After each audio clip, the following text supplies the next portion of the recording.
kepada Datuk Dr. Amin Senin.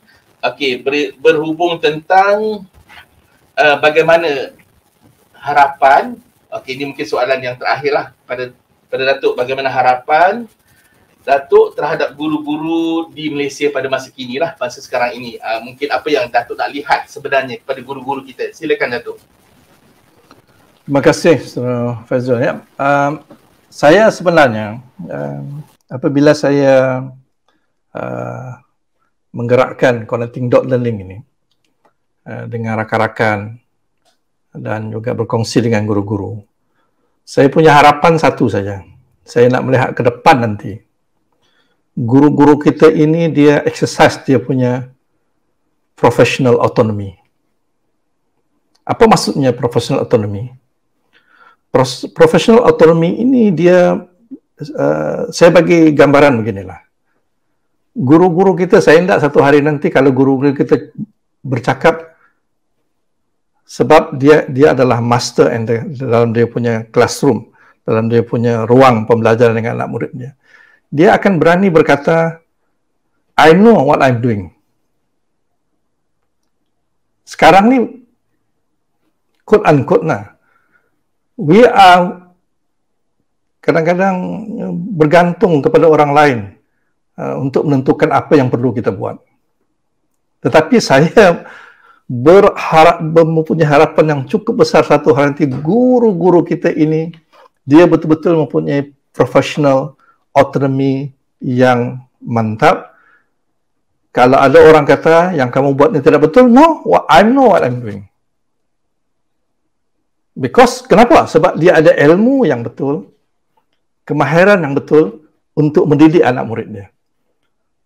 Jadi kalau orang lain berkata, dia berani challenge because dia adalah professional autonomy.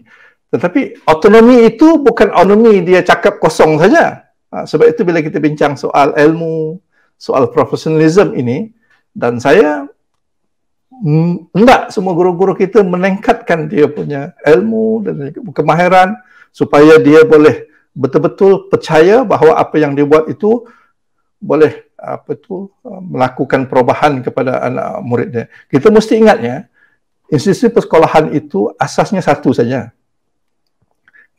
ialah untuk memastikan murid kita mempunyai keupayaan belajar yang betul.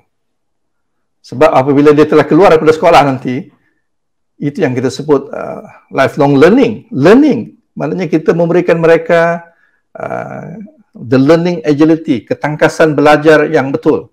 Sebab bila dia mempunyai kemahiran pembelajaran yang betul, dia akan boleh terus belajar dan belajar tanpa berhenti.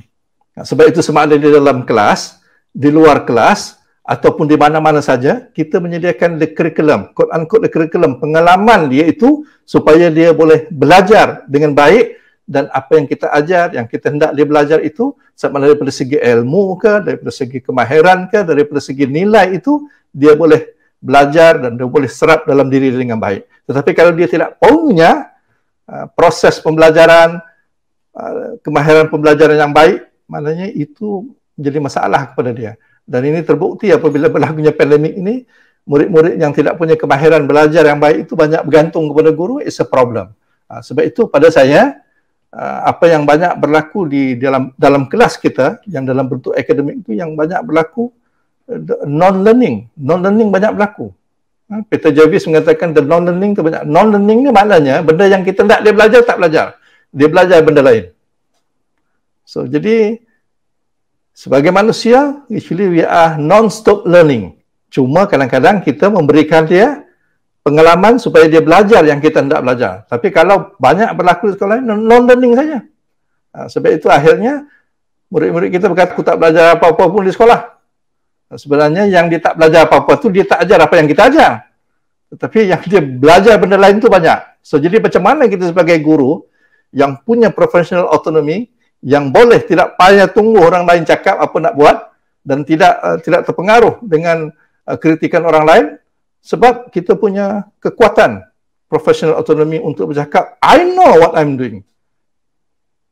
So jadi itu yang saya harapkan pada masa akan. Bila ini berlaku, saya rasa that's the starting point bagaimana kita punya the landscape of pendidikan kita akan berlaku. Pergi luar negara, kebanyakan guru-guru mereka itu dia ada punya professional autonomy yang bagus sebab dia tidak bergantung kepada orang lain untuk melakukan membuat keputusan itu. Keputusannya ni kerana dia punya ilmu dan punya pengalaman dan juga pengetahuan yang baik. That is harapan saya lah. The professional autonomy itu dia exercise di sekolah kita dan guru-guru perlu exercise. Dan untuk itu dia perlu meningkatkan profesionalism dia dengan mencari ilmu, pengetahuan dan sebagainya. Baru dia boleh exercise dia punya professional autonomy itu dengan baik. Terima kasih.